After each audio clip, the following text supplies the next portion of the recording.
Hello, everyone. Mindfulness enthusiasts. Welcome to practice 3 of our 4-week program. I have lots of elements to bring to this virtual world today, and starting with a question that you see up on your screen. It's going to come up again later on in this practice, but I want you to sit and ask yourself, what did 6-year-old you want to be when you grew up? So this is just thinking back to those big dreams of your childhood. What did you dream of becoming? We'll use that later on. But as always, you will need a pen and piece of paper for this practice. You will need an open mindset to just seeing what arrives and playfully looking at that as it comes.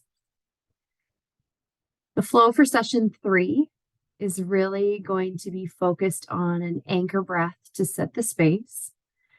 We've already covered some of the mindfulness basics, and we've created that power compassion list, which I hope you're still referencing. We've explored all the feelings it takes to step outside our comfort zones and how that brings on these opportunities for a growth mindset from those experiences. And today I really want to bring in these elements of how exploring those internal messages that we hear or that we tell ourselves, and how sometimes those limiting beliefs can hold us back. But also, I want to challenge you to start listening more to the messages that you know you deserve to hear. It will be a fun session, hopefully an impactful one. So I hope you are ready. This week, I wanted to highlight 3 of the pillars of mindfulness that are going to be threaded throughout this practice. I hope that as we continue to explore today, you will be able to pick up on the elements throughout the session, starting to gently notice them, which is also a practice of mindfulness, being able to pick out those points that challenge you to dig a little bit deeper and channel that mindset that's needed really for this growth opportunity. First, I'd like to introduce you to the anchor breath. So the last 2 weeks, we covered Tuza, just a slowing breathing practice, a mindfulness breathing practice. Last week, I added in some of the Take 5 breathing practice where you had to lengthen the breath cycle for 5 counts of the breath. And today, I'd like to introduce you to the anchor breath as a way to train the mind.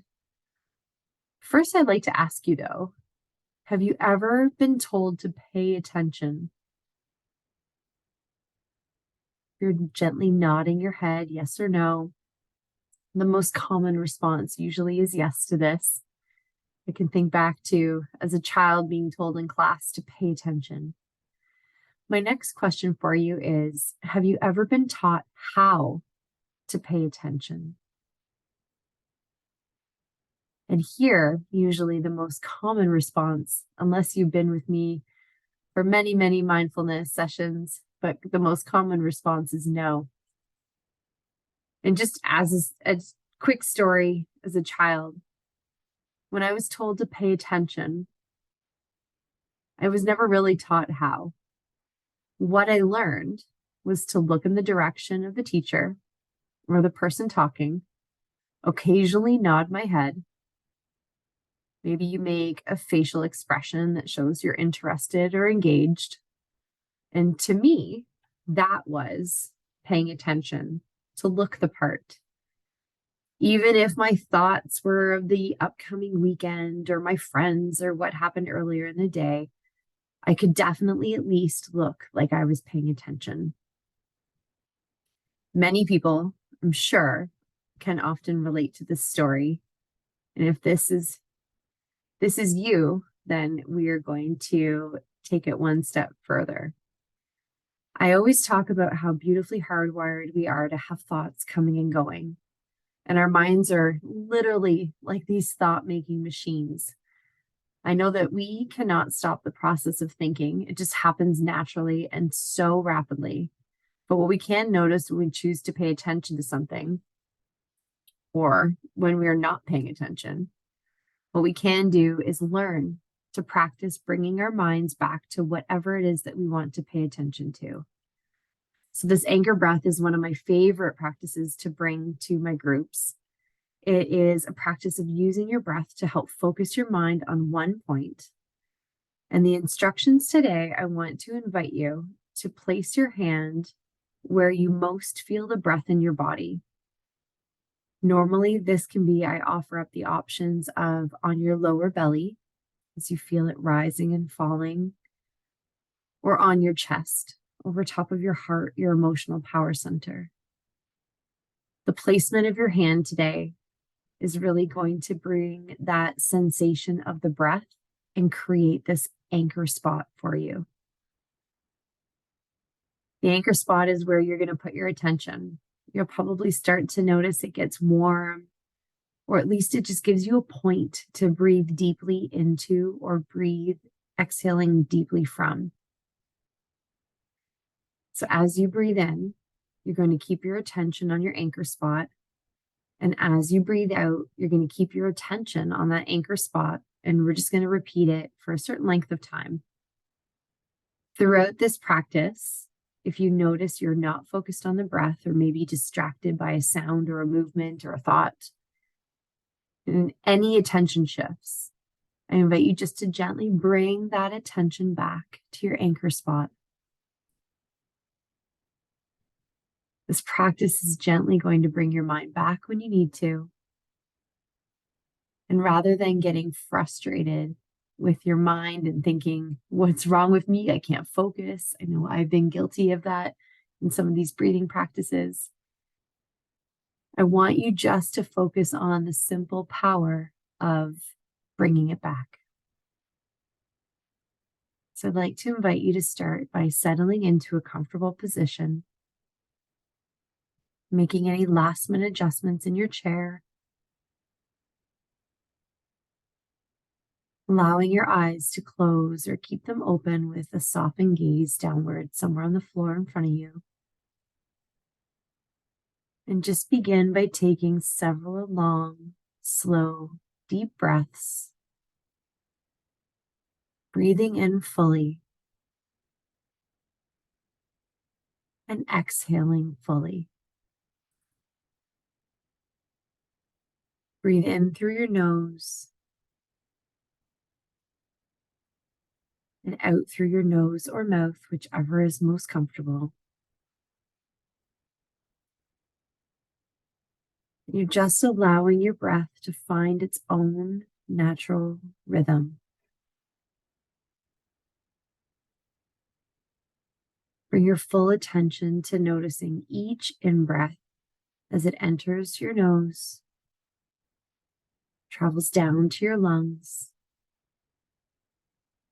encourages your chest to rise and your belly to expand. Noticing each out-breath as your lower belly contracts, the air moves back up through your lungs and out through your nose or mouth. Just inviting your full attention to flow with your breath.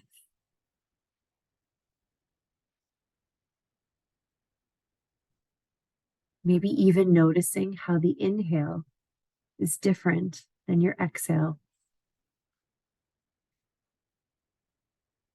You may experience the air as cool as it enters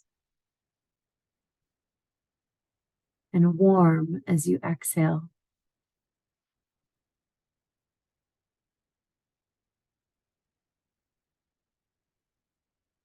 Simply breathe as you breathe, not striving to change anything about your breath.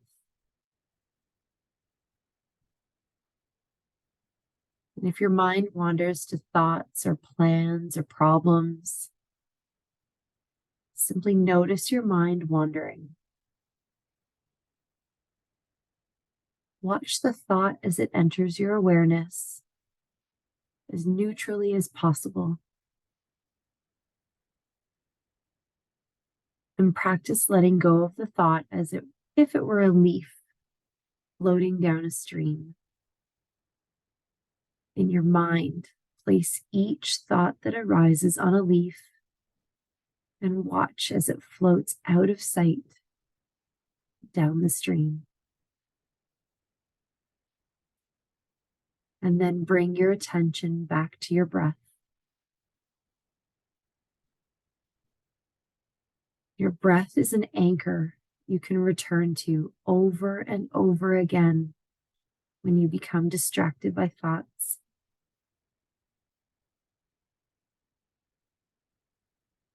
Notice when your mind has wandered. And with open curiosity, observe the types of thoughts that hook and distract you. Because noticing is the richest part of learning. And with this knowledge,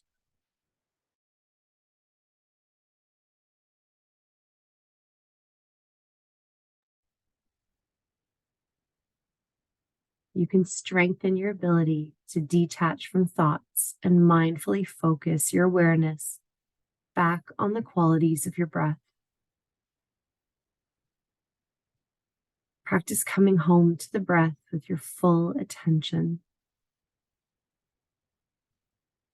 Allow yourself to be completely with your breath as it flows in and out.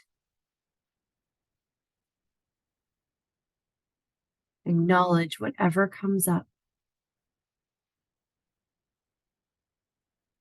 Breathe in and breathe out.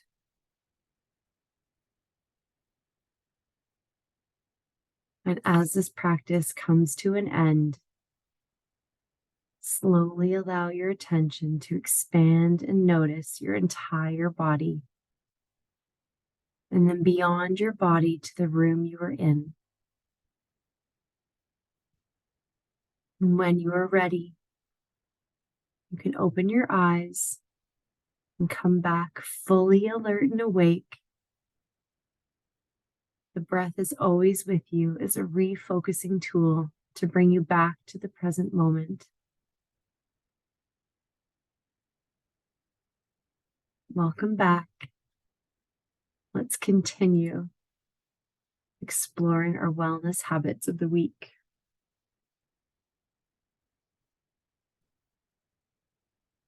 If you need to have a quick sip of water or a light stretch or a yawn, please feel free to do so. I just want to share the 3 main wellness habits this week. The first is the element and the habit of allowing yourself this freedom from your limiting beliefs.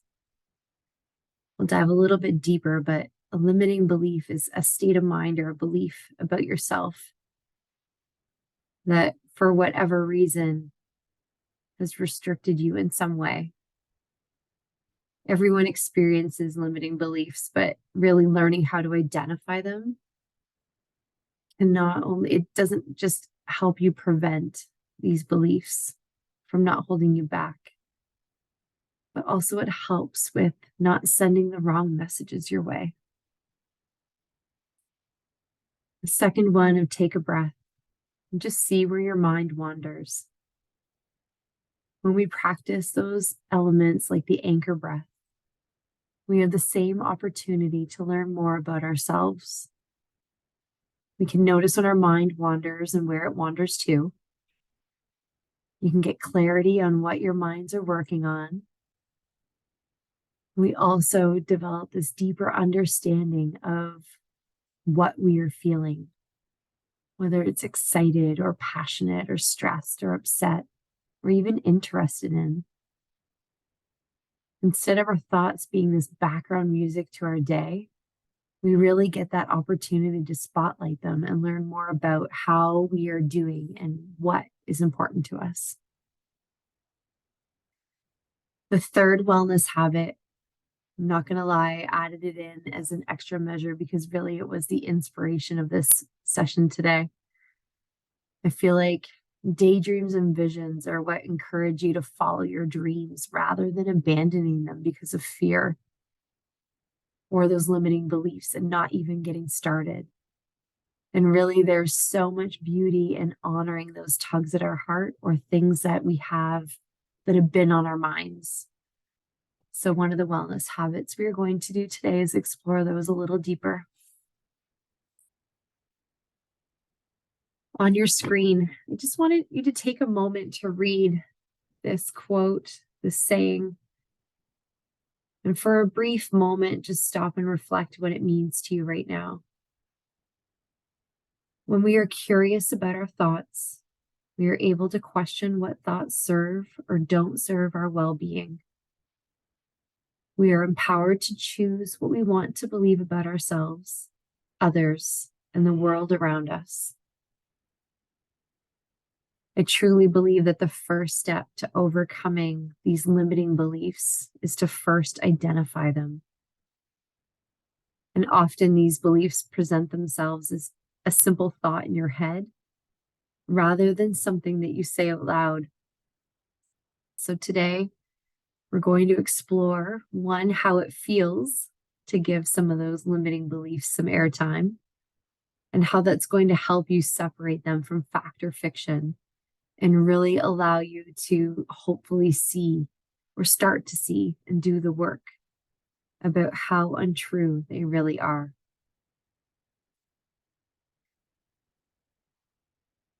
In your workbook, I'm going to leave some space where you can start to write down some thoughts that might be holding you back or might not be true. So when you're coming up on a decision or thinking about a goal you want to achieve, what are those things that start to creep in and force you to put dig your heels in a little deeper, or get resistant, or get nervous or afraid? Some of the most common ones I just shared on your screen right now. Yeah, I'm not good enough, or I'm too old or too young. I don't have enough time. I'm not smart enough. I don't have enough experience. I'm not pretty enough. I'll never be like, and fill in the blank. I'll never be successful, or I don't have the skills. A simple nod of the head or just gentle acknowledgement if you have ever had any of those. And if you did or have, and you gently in this space acknowledge that, I want to first honor your bravery for sharing and reflecting these negative and vulnerable thoughts. As I mentioned, the first trick really is to recognize your own limiting beliefs when they come up and use that recognition to reframe how you think about yourself. And again, then also giving yourself that permission to feel, to understand, and to choose a path that is more aligned. And I don't want you to stress. Often these limiting beliefs, they start from a really young age and they just progressively evolve and reshape throughout your life as you encounter all these different experiences. So whether or not you've had a painful experience that caused you to fear something so you don't have a similar encounter, or you're scared of not being able to predict what's to come, these limiting beliefs can prevent positive new beliefs from forming. So we have to give it some airtime and focus on that. So getting to the bottom of these limiting beliefs can help you see them for what they really are. And I know that it can be a little bit challenging. But one of the first steps is being able to take that mindful moment and pause and analyze the thought as it comes up. So one, being able to recognize them, that's powerful. The second one is asking yourself if the thought is coming from fear or maybe the unknown. And I want you to consider what you would tell a best friend, or if you're a parent, what would you tell your child if they shared those limiting beliefs about themselves with you? Why is it that we have never stopped in our tracks once we've questioned it or paused to question it? Why do we have this belief in ourselves, or how do we learn this belief?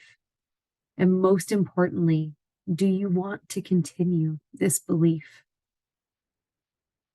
The awareness of any of these negative thought patterns really allow you to actively work on replacing it with a more serving thought. The inspiration activity, again, so when you first entered, you did see that question up on the screen. So when you were little version of you, if you can think back that far, hopefully it felt very real to you to dream of what you wanted to be when you grew up. So again, that question of what childhood dream did you have of becoming when you grew up? Just take some time to jot that down on your paper and your notebook. Even if it feels silly to you now, I just want you to put it down on paper.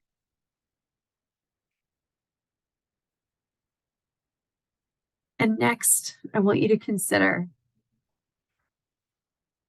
honestly, childhood you, did anyone ever tell 6-year-old you that you can't be whatever you want or wanted? Or if you have children and they've shared these big dreams, have you ever said out loud, you'll never become that? It's always the opposite messaging, isn't it? Is that they can be anything they want, or we can be anything we want. You can do this. Dream big. You can be or achieve anything you put your mind to. That's more often the messaging that we share or probably received as children. So why is it that when we are adults and we have new dreams or new goals, that we let those self-limiting beliefs or those naysayers convince us otherwise? Or even just thinking about sharing what a goal might be with those people that are closest to us, our nearest and dearest, those ones that are supposed to lift us up and support our goals, that giving it some airtime or saying it out loud, they might challenge or tease us or put a negative spin in any way on our ideas. We don't want to be embarrassed. We don't want to fail. We don't want to feel vulnerable. So today we're going to challenge that, and I love a good challenge. And I first want you, wherever you are joining from, to repeat this statement back to yourself out loud. I'm just not really that into my well-being right now.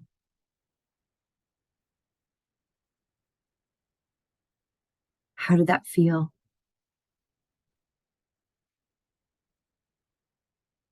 It probably felt like last week when I asked you to switch the opposite thumb on top when we were opening and closing our hands. Well, maybe uncomfortable, maybe wrong, maybe disheartening. I had some people share that they didn't even want to say it out loud. It doesn't feel like it aligns with all the goals or the dreams that you have, or maybe you're starting to work towards. So why have you, or do you, possibly let some of those pesky limiting beliefs get in your way of working towards things that are meaningful to you, or things that you want to become, or ways you want to feel? So I'm going to lead you through an exercise that calls on understanding how powerful our mindset is, how intention and focusing on our mindset is.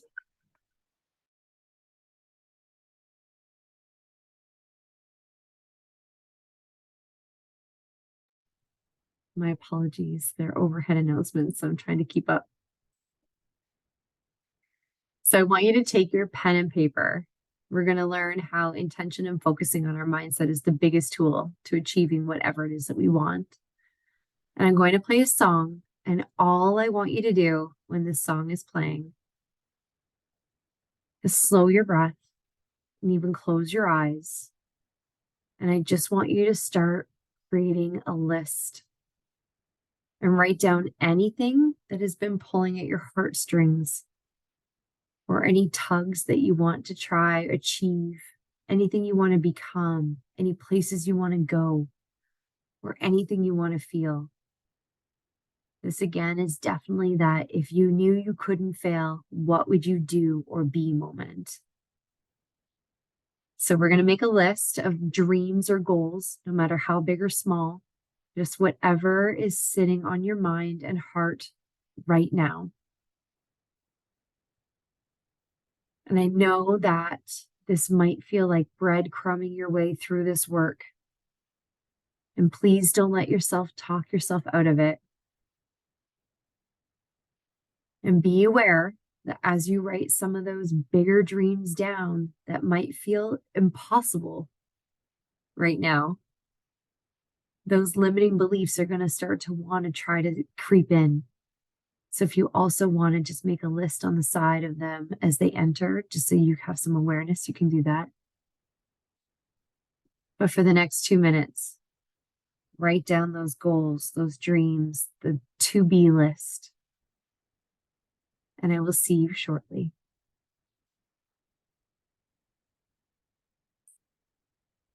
When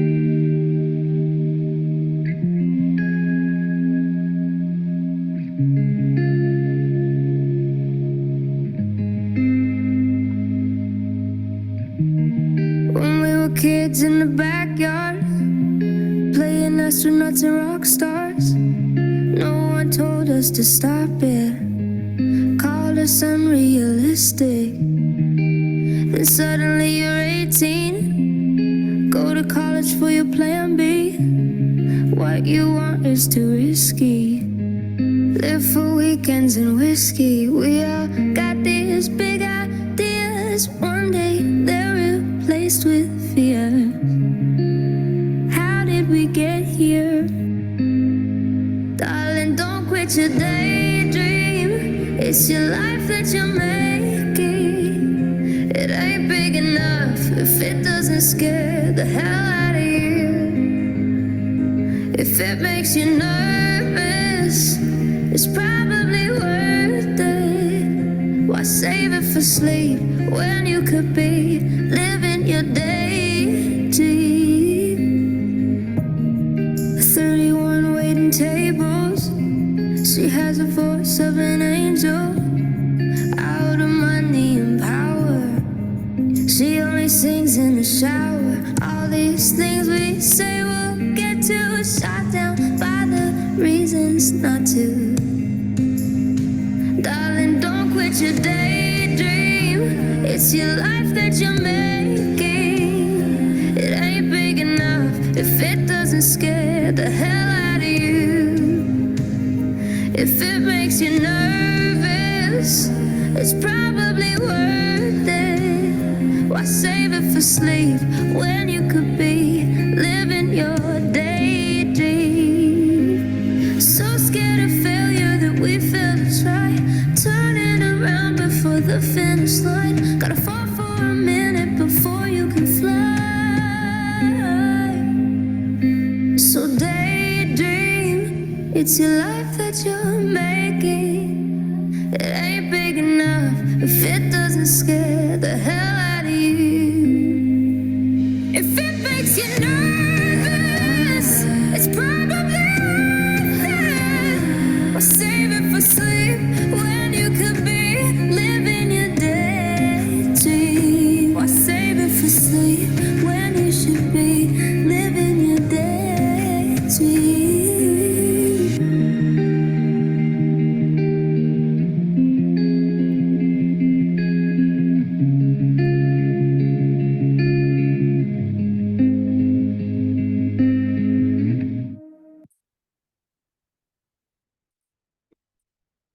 Okay. Pens down.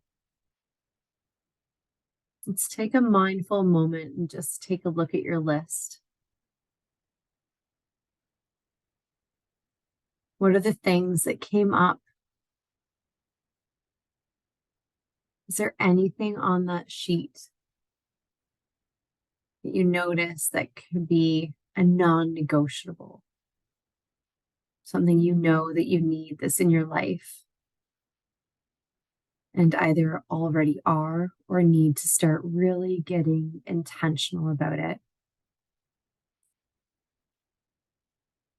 As you continue throughout the rest of your week until we meet again next week, I encourage you to dig a little deeper, get mindful, and start to pay attention and notice those thoughts or those limiting stories that you keep telling yourself.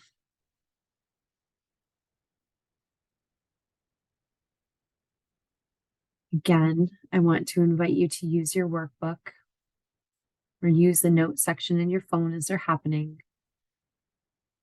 Start to jot them down, because once they're on paper, it starts to make a little bit more sense and why before you would set these goals, and then maybe these negative stories would dictate your behavior or action steps and prevent you from achieving them.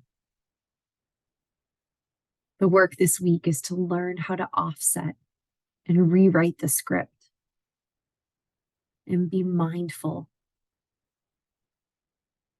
so that hopefully you start to think differently, act differently, feel differently, which will help lead you to being more mindful, compassionate, and bring some awareness in your life. Through these slides. Key accomplishments today. Your story starts with your self-talk. So learning, what does your internal monologue tell you? You treat yourself like a friend or an enemy. Remember that time when I said, if a friend or a child came to you and said those limiting beliefs, what advice would you give them? Consider befriending yourself and saying those same messages to you. Key accomplishments of learning how mindful habits like self-talk shape our beliefs and experiences, but mostly how you can change your words and how that will change your life. There are some takeaways in your workbook, but for the rest of this week, I invite you to bring in more positive self-talk and to look at that list of heart tugs and daydreams. And is there one that you can create two, even if it's the smallest actionable steps towards it?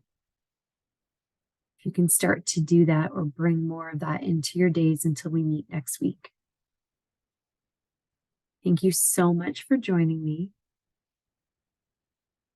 And I will see you next week for our final session, our final practice in this mindfulness and well-being series.